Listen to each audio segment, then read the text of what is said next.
अस्सलामु अलैकुम वरहमतुल्लाहि वबरकातुहू। शाबान के महीने की फजीलत। सही बुखारी की रिवायत है कि हजरत आयशा रदियल्लाहु ताला अन्हा फरमाती हैं कि मैंने रसूलुल्लाह सल्लल्लाहु अलैहि वसल्लम को शाबान के महीने में जितनी कसरत से रोजे रखते हुए देखा, किसी और महीने में मैंने उन्हें इतने ज्यादा रोजे रखते हुए नहीं देखा। आखिर इसके पीछे वजह क्या थी?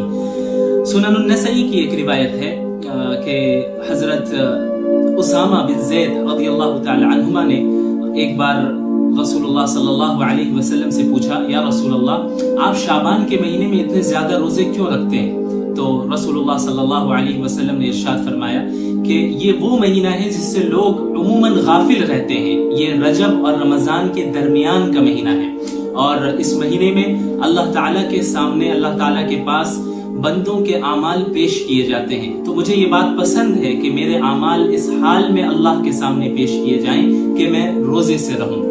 अल्लामा इब्न क़य्यिम रहमतुल्लाह अलैह फरमाते हैं कि पूरे साल के आमाल, बंदों के पूरे साल के आमाल इस महीने में अल्लाह के सामने पेश किए जाते हैं। और ये शाबान का महीना रमज़ान की तैयारी का महीना है। अगर हम ज़्यादा से ज़्यादा इस महीने में हम इबादत करते हैं, रोज़े रखते हैं, तिलावत करते हैं, तो जाहिर सी बात है कि रमज़ान में हम और ज़्यादा एक्टिव होकर इबादत कर सकेंगे और रमज़ान का हक़ अदा कर सकेंगे। इसीलिए बाज़ सलफ़ सालिहीन कहते थे कि ये शाबान का जो महीना है, शाबान शहरुल क़ुर्रा, यानी the month of Shaban is the month of the reciters. Shaban का महीना कुरान की तिलावत करने वालों का महीना है। और बाज़ सलफ़ सालिहीन का मामूल ये नकल किया जाता है कि जब शाबान का महीना आता तो वो अपनी दुकानें बंद कर देते हैं, अपनी तिजारत, अपने बिजनेस को रोक देते हैं और मुकम्मल तौर पर कंप्लीटली कुरान के साथ मशगूल हो जाते हैं। और इसी तरह बाज़ सलफ़ सालिहीन का ये भी मामूल नकल किया जाता है कि वो इस महीने के आते ही ज़कात भी अदा कर देते थे ताकि जो गुरबा हैं और नीडी लोग हैं वो भी रमज़ान में अच्छी तरह इबादत कर सकें। तो हमें इन अहादीस के ज़रिए इस महीने की जो फजीलत है वो हमें मालूम होती है। अल्लाह ताला हम सबको इस महीने की, शाबान के महीने की कदर करने की तौफीक अता फरमाए। रसूलुल्लाह सल्लल्लाहु अलैहि वसल्लम ने इरशाद फरमाया कि जिस शख्स ने रोज़े ईमान के साथ, यानी अल्लाह पर ईमान और यकीन रखते हुए रखे, और इहतिसाब के साथ, यानी जो रोजे वो रख रहा है उस पर वो अजर व सवाब की उम्मीद भी रखे, तो ईमान और इहतिसाब के साथ रोजे रखे, गुफ़िर लहू मा तक़द्दम मिन ज़ंबी, उसके सारे पिछले गुनाह माफ कर दिए जाएंगे। गुफ़िर लहू मा तक़द्दम मिन ज़ंबी। और जो शख्स रातों में क़याम करे, अल्लाह के सामने खड़ा हो, नवाफिल पढ़े, तहज्जुद पढ़े, ईमान के साथ और इहतिसाब के साथ, अल्लाह पर यकीन और ईमान रखते हुए और अपने अमल पर अजर व सवाब की उम्मीद रखते हुए, तो उसके पिछले पूरे गुनाह माफ कर दिए जाएंगे। और इसी तरह जो अल्लाह के सामने खड़ा हो, क़याम करे, नवाफिल पढ़े, तहज्जुद पढ़े, ईमान के साथ और एहतिसाब के साथ, उसके पिछले सारे गुनाह माफ कर दिए जाएंगे। और अब अल्लाह ताला दूसरी जानिब का जिक्र फरमा रहे हैं, यानी जन्नतियों का जिक्र फरमा रहे हैं। अल्लाह ने फरमाया, इन्ना लिल मुत्तकीन मफाजा, कि बेशक मुत्तकियों के लिए कामयाबी है जिन्होंने अल्लाह का लिहाज रखा, नेक आमाल करते रहे, गुनाहों से बचते रहे, अल्लाह से डरते रहे, अल्लाह के हुकूक अदा किए, बंदों के हुकूक अदा किए, बेशक उन लोगों के लिए कामयाबी है। और जन्नत में दाखिल होने से बड़ी कामयाबी क्या हो सकती है? और इससे बड़ी कामयाबी क्या हो सकती है कि जब क़यामत के दिन सारे लोग डरे हुए होंगे, सहमे हुए होंगे, घबराए हुए होंगे, तो उस वक्त आप अल्लाह के अर्श के साए के नीचे मुतमईन बैठे हों और सुकून से बैठे हों। इन्ना लिल मुत्तकीन मफाजा, बेशक मुत्तकियों के लिए कामयाबी है। उन्हें क्या मिलेगा?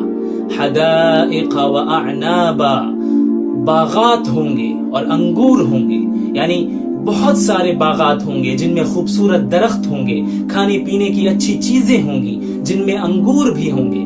कुरान के अव्वलीन मुखातब जो हैं, जो सबसे पहले कुरान ने जिनसे खिताब किया, वो मक्का के लोग थे। और मक्का के लोगों के लिए अंगूर एक मारूफ फल था और ये ताइफ के शहर से मक्का आता था। और जब ये फल आता तो वो बहुत खुश हो जाते और बड़े मजे से उसे खाते और उसके जरिए मुख्तलिफ दीगर खाने पीने की चीजें बनाते। तो गए अल्लाह ताला उनसे फरमा रहे हैं कि ये जो अंगूर तुम यहाँ पे खाते हो मजे के साथ, कयामत में, आखिरत में, जन्नत में इससे कई गुना ज्यादा बेहतर अंगूर होंगे। حدائق وأعنابا، اور جنتیوں کے لیے خوبصورت بیویاں ہوں گی۔ اللہ تعالیٰ نے فرمایا وَكَوَاعِبَ أَتْرَابًا، اور نوجوان ہم عمر عورتیں ہوں گی۔ کواعب ان عورتوں کو کہتے ہیں جو اپنی شکل و شباہت کے اعتبار سے اور اپنی باڈی سٹرکچر کے اعتبار سے نہایت خوبصورت ہو اور بالکل پرفیکٹ ہوں، اور اترابا وہ عورتیں ہیں جو ہم عمر ہوں اور ایک ایج کی ہو، ایک عمر کی ہو۔ وَكَوَاعِبَ أَتْرَابًا، اور کیا جنت میں شراب ہوگی؟ ہاں ہوگی، اور وہ ایسی شراب ہوگی جس سے نشہ بھی نہیں آئے گا، اور جب انسان اس شراب کو پیے گا تو وہ اپنی عقل بھی نہیں کھو بیٹھے گا۔ تو اللہ تعالیٰ نے فرمایا وَكَأْسًا دِهَاقًا، اور لبریز چھلکتے ہوئے پیالے ہوں گے، بھرے ہوئے پیالے ہوں گے۔ لَا يَسْمَعُونَ فِيهَا لَغْوًا وَلَا كِذَّابًا، وہ لوگ وہاں نہ کوئی بیہودہ باتیں سنیں گے، نہ کوئی بیکار بات سنیں گے، نہ کوئی جھوٹی بات سنیں گے، یعنی وہاں انہیں کوئی برا بھلا کہنے والا نہیں ہوگا، وہاں ان پر کوئی لعنت ملامت کرنے والا نہیں ہوگا، وہاں ان سے کوئی بری بات کہنے والا نہیں ہوگا، وہاں کوئی جھوٹ بولنے والا نہیں ہوگا، یعنی جنت کا ماحول بالکل پاکیزہ ماحول ہوگا۔ لا يسمعون فيها لغوا ولا كذابا۔ اچھا تو یہ چیزیں انہیں کون دے گا؟ اتنے انعامات انہیں کون دے گا؟ جزاء من ربک عطاء حسابا، یہ تمہارے رب کی طرف سے ان لوگوں کا بدلہ ہے جو انہوں نے اچھے اعمال کیے، تمہارے رب کی طرف سے ان کا بدلہ ہے، اور بھرپور انعام ہے، بھرپور انعام ہے، یعنی اتنے انعامات ہوں گے کہ ان کے لیے کافی ہو جائیں۔ اب یہاں پر آپ ایک چیز پر غور کریں کہ جب جہنمیوں کا ذکر ہوا تھا اور جہنم کے عذاب کا ذکر ہوا تو اس کے بعد اللہ تعالیٰ نے فرمایا جزاء وفاقا، یعنی موافق بدلہ ملے گا، انہوں نے جیسا عمل کیا ہوگا، جتنے گناہ کیے ہوں گے اس کے بقدر، اس کے مطابق انہیں سزا اور عذاب ملے گا۔ لیکن جب جنتیوں کا ذکر ہوا اور جنت کی نعمتوں کا ذکر ہوا، اس کے انعامات کا ذکر ہوا، تو اللہ تعالیٰ نے یہ نہیں فرمایا کہ جزاء وفاقا، کہ موافق بدلہ ملے گا، کہ جتنے اچھے عمل کیے اسی کے مطابق مل جائے، ایسا نہیں، بلکہ عطاء حسابا، بھرپور انعامات ملیں گے، یعنی اللہ تعالیٰ اپنے فضل و کرم سے انہوں نے جتنے عمل کیے ہوں گے، اچھے عمل کیے ہوں گے، اس سے کئی گنا بڑھا چڑھا کر اللہ دیں گے، محض اپنے فضل و کرم سے بڑھا چڑھا کر اللہ انہیں دے گا۔ اور بعض مفسرین نے عطاء حسابا کے تعلق سے یہ فرمایا کہ عطاء حسابا کا مطلب یہ ہے کہ انہیں انعامات ملیں گے حساب کے ساتھ، یعنی ایسا نہیں ہوگا کہ ہر شخص کو اندھا دھند ملے، بے قاعدہ ملے، بلکہ حساب کے ساتھ ملے گا، مراتب کا لحاظ رکھا جائے گا، جو زیادہ نیک ہوگا اور اسے زیادہ ملے گا، جو اس سے کم نیک ہوگا اسے اس پہلے شخص کے مقابلے میں تھوڑا کم ملے گا۔ جزاء من ربک عطاء حسابا، تمہارے رب کی جانب سے یہ انعامات ہیں، یہ بدلہ ہے۔ تو وہ رب کون ہے؟